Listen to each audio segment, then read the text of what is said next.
Halo, Assalamualaikum warahmatullahi wabarakatuh. Cara cepat menjawab reading comprehension hanya dalam hitungan detik?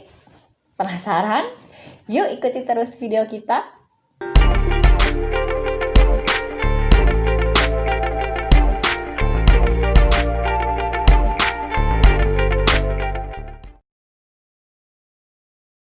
Nah, bagi kalian yang masih nonton tapi belum subscribe, please subscribe ya. Dan jangan lupa untuk like video kita. Dan juga kalau video ini ternyata bermanfaat bagi kalian, please share to your others. Dan komen apabila ada pertanyaan berkaitan dengan materi pembelajaran apapun itu. Insya Allah akan kita bahas dan akan kita jawab. Maka ini adalah video lanjutan dari video sebelumnya, yang mana video sebelumnya kita sudah membahas tentang what is reading comprehension, dan kita akan masuk ke trik atau cara cepat menjawab pertanyaan pada reading comprehension yang sudah disebutkan di video sebelumnya. Silahkan tonton sampai selesai ya. Nah, sekarang kita masuk ke materi ya, yaitu di sini jenis-jenis pertanyaan apa sih pada reading comprehension, dan tentu saja trik jitu menjawab dalam hitungan detik. Yang pertama yaitu apabila pertanyaannya itu main idea. Contoh pertanyaannya, what is the topic of the text? Atau bisa juga what is the text about? Bagaimana cara cepat menemukan topik dari sebuah teks? Gampang, triknya ada dua. Pertama, kalian bisa baca paragraf pertama saja. Biasanya untuk beberapa teks, mostly ya, hampir 80% teks itu reading text biasanya ada topiknya di paragraf pertama. Dia sudah bahas secara lengkap di situ. Atau makin cepat lagi dengan hanya mencari kata yang sering disebutkan atau yang sering muncul. Nah, kalau kalian sering ketemu kata ini disebutkan di paragraf 1, 2, 3, 4, 5 ada terus, ya udah pasti topiknya itu. Karena yang namanya topik atau ide pokok sebuah teks itu tidak lebih dari 3 atau 4 kata. Jadi dia hanya phrase bukan sentence, ya.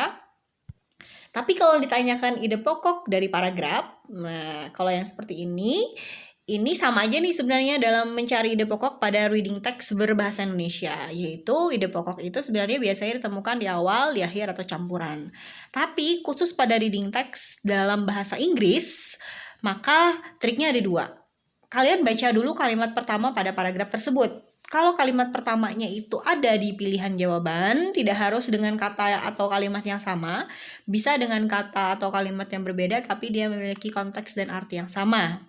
Tapi ternyata tidak ada nih, kalau udah cari persamaannya, udah cari yang berbeda dengan sama konteks, tidak ada di pilihan jawaban, maka kalian pakai trik yang kedua ya. Carilah kalimat pada pilihan jawaban yang mewakili isi paragraf. Jadi kalimat yang kira-kira itu menyimpulkan lah dari maksud atau menyimpulkan atau menjadi meaning dari paragraf tersebut. Maka itulah ide pokoknya. Gampang kan? Nah, ketiga nih agak susah saya ngasih triknya ya, karena ini berkaitan dengan your own vocabulary. Jadi berkaitan dengan vocabulary masing-masing. Pertanyaan sinonim ini paling sering banyak muncul. Kalau pada soal reading text, biasanya sinonim ini hampir 3-5 soal pada teks, pada reading comprehension test. Di contoh pertanyaan bisa memakai what is the similar meaning, what is the closest meaning, atau the synonym of the word bla bla bla. Triknya sebenarnya you have to enrich your own vocabulary. Atau biasanya gini, kamu bisa mengeliminasi kata di pilihan jawaban yang kamu sudah tahu artinya. Kalau kamu tidak tahu artinya, biasanya kadang-kadang itu sih jawabannya.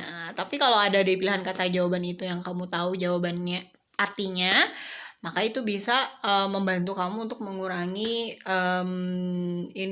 kemungkinan jawaban pada sinonim. Keempat yaitu explicit information atau informasi tersirat. Kalau soal yang seperti ini, contoh pertanyaan yang seperti ini, maka gampang untuk mencari jawabannya karena dia informasi atau jawabannya sudah ada di dalam teks. Kalian hanya tinggal membaca. Tapi ingat, membaca pun ada triknya. Jangan dibaca dari awal sampai akhir. You only do the scanning. Nah, jadi lakukan scanning teks saja. Carilah kalimat yang ada hubungannya dengan kalimat di pertanyaan. Maka jawabannya di sekitaran itu saja. Jadi di scanning atau dibaca cepat. Jangan dibaca satu-satu gitu. It will waste your time. Kelima, referring atau rujukan kata. Biasanya rujukan kata ini berkaitan dengan benda atau orang yang disebutkan di dalam teks. Maka ya pertanyaannya kan, the word it in paragraph 5 refers to them in line. Line itu ya, line 25 refers to. Jadi jawabannya pasti ada dua. Kalau nggak orang, benda. Makanya triknya kalian melihat kalimat sebelumnya. Jadi kalimat yang menggunakan kata it yang ditanyakan tadi, cari dulu di dalam teks, maka jawabannya ada di kalimat sebelumnya dan dia bertindak sebagai subjek atau objek pada kalimat tersebut. Antara itu aja jawabannya. Gampang kan? Nah, lanjut yang terakhir yaitu kalau pertanyaannya true false statement. Apa itu true false statement? Biasanya contoh pertanyaannya seperti ini. Bisa kalian baca. Maka biasanya ini yang paling susah nih. Soal yang seperti ini biasanya paling sering muncul pada level high school, SMA, dan level advance atau level umum pada soal-soal TOEFL, soal-soal kedinasan. Maka cara menjawabnya sebenarnya gampang banget. Sebenarnya ini yang paling gampang menurut saya. Kalian jangan membaca teks hanya lihat pilihan jawabannya dulu. Maka dari pilihan jawaban itu kalimat manakah yang ada di antara 5 nih pilihan jawabannya A, B, C, D. Di antara 5 kalimat itu mana yang jawabannya ada atau sesuai dengan isi teks di dalam isi kalimat di dalam teks. Nah, maka jawabannya udah itu. Gampang kan? Gampang banget. Oke, bagaimana? Mudah-mudahan video yang sudah kita berikan dan informasi yang kita sampaikan bermanfaat dan bisa digunakan atau bisa menjadikan kalian pembelajaran dan bermanfaat tentu saja. Bagi kalian yang kurang puas nih dengan penjelasan kami atau pengen belajar reading comprehension lebih lanjut atau mungkin materi yang lainnya, boleh terus subscribe video kita karena akan terus ada materi pembelajaran yang akan kita share di sini kepada kalian dan tentu saja dengan cara kami yaitu trik cepat. Atau bagi kalian yang ingin gabung di bimbingan belajar online kami yaitu bimbel kita, boleh dicek di Instagram @bimbel_kita. Nanti di situ akan ketemu deh info-info tentang our bimbingan belajar online. Oke? Thank you. Please like our video, comment, share, dan subscribe yang belum subscribe. Boleh aktifkan dong notification bell-nya supaya kalian selalu tahu video terbaru dari kami. Dan jangan lupa untuk terus tungguin video-video dari kami. Thank you very much for watching. Wassalamualaikum warahmatullahi wabarakatuh. Bye.